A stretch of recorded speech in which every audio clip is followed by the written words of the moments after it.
جب بھی اب میں جن گن من سنتا ہوں تو مجھے دلی 2020 کا وہ منظر یاد آ جاتا ہے۔ ہندوستان کو سرووچ نیایالے نے پولیس اسٹیٹ میں کنورٹ کر دیا ہے۔ اب ہمارے اور آپ کے پاس کوئی ادھیکار نہیں ہے۔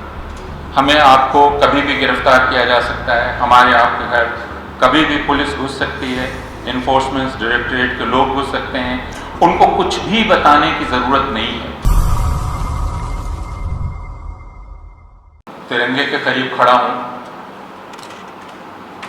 بچپن سے یہ عادت رہی تھی، جب ہم بہت چھوٹے تھے 15 اگست کا ہم بے صبری سے انتظار کیا کرتے تھے، اور 26 جنوری کا۔ اپنے گھر کے برآمدے پر کھادی کا جھنڈا ترنگا لگانے اور اسے پھہرانے کا ایک الگ آنند تھا۔ اسکول میں 15 اگست کا انتظار ہوا کرتا تھا، لڈو یا جلیبی ملا کرتی تھی۔ لیکن آج 75ویں سال میں جب پورے ملک کو یہ حکم دیا جا رہا ہے کہ وہ خوشی منائے، تو جانے کیوں اس ترنگے کو دیکھ کر دل میں کوئی ترنگ نہیں اٹھتی، کوئی خوشی کا احساس، کسی خوشی کا احساس نہیں ہوتا، کوئی تسلی نہیں ملتی، سکون نہیں ملتا۔ جب اس ترنگے کو نیشنل فلیگ یا راشٹر دھوج کے روپ میں پیش کیا گیا تھا، جواہر لال نہرو نے پیش کیا تھا، تو انہوں نے بتلایا تھا کہ یہ ترنگا ایسا ہو کہ اس کے سائے میں لوگ سکون محسوس کریں۔ لیکن کیا آج ہندوستان پر جو ترنگا لہرا رہا ہے وہ دعویٰ کر سکتا ہے کہ ہندوستان کے سارے شہری، ہندوستان میں رہنے والے ہر قسم کے لوگ ایک طرح کا سکون محسوس کر رہے ہیں؟ کیا راشٹر گان کو سن کر، جن گن من کو سن کر ہم سب کے دل میں ایک طرح کی ہلور اٹھتی ہے؟ جب بھی اب میں جن گن من سنتا ہوں تو مجھے دلی 2020 کا وہ منظر یاد آ جاتا ہے، جس میں فیضان اور اس کے آس پاس جو دوسرے دوست تھے، ان کو پولیس والے مار مار کے جن گن من گانے کے لیے کہہ رہے ہیں۔ یہ گانا راشٹر گان نہیں ہو سکتا، جسے آپ جبرن گانے کو کہیں، اور نہ وہ راشٹر دھوج ہو سکتا ہے جسے پھہرانے کا حکم دیا جائے، جس میں کسی بھی طرح کی زبردستی ہو، زور ہو۔ راشٹر دھوج میں جو چیز تھی وہ تھی کہ وہ آپ کو اور ہمیں ہماری خود مختاری کا احساس دلاتا ہے۔ ہم شان سے اپنا سر اٹھا کر چل سکتے ہیں، ہمیں کوئی حکومت نہیں بتلائے گی کہ ہم اس جھنڈے کے سامنے کب اس کو کیسے سلام کریں، اس ملک کا احترام ہم کیسے ظاہر کریں۔ کیا ہمیں وندے ماترم کہنا ہوگا؟ کیا ہمیں بھارت ماتا کی جے کہنا ہوگا؟ کیا جب ہم وہ کہیں تبھی ہم اس کی عزت کر رہے ہوں گے؟ جیسا مہاراشٹر میں ایک حکم جاری ہوا ہے کہ وہاں کے جو افسران ہیں، اگر فون آئے تو فون پر اب وہ ہیلو نہیں کہیں گے، وندے ماترم کہیں گے۔ تو یہ جو حکمی بندوں میں ہم سب کو تبدیل کیا جا رہا ہے، پورے ملک کو حکمی بندوں میں تبدیل کیا جا رہا ہے، یہ ہمارے لیے کوئی خوشی کا موقع نہیں ہو سکتا۔ سفر ایک دوسرے قسم کا شروع ہوا تھا، جس کی بات یہاں شروع میں سبرمنی صاحب نے کی۔ وہ سفر صرف انگریزوں سے آزادی کا نہیں تھا۔ گاندھی جی نے بھی کہا، جواہر لال نہرو نے کہا، اور بابا صاحب امبیڈکر نے کہا۔ میں آج صبح گاندھی کو پڑھ رہا تھا، آزادی کی جنگ کے دوران کی بات ہے، جب گاندھی کو گرفتار کیا گیا، اور گاندھی نے کہا، انہوں نے کہا کہ یہ جو شہریوں کے حقوق ہیں، یا دوسرے الفاظ میں آپ کہیں سول لبرٹیز ہیں، یہ سول لبرٹیز روح ہیں، جس کو آپ آزادی کہتے ہیں، اس کی روح۔ اور ان کے ساتھ کسی بھی قیمت پر سمجھوتا نہیں کیا جا سکتا۔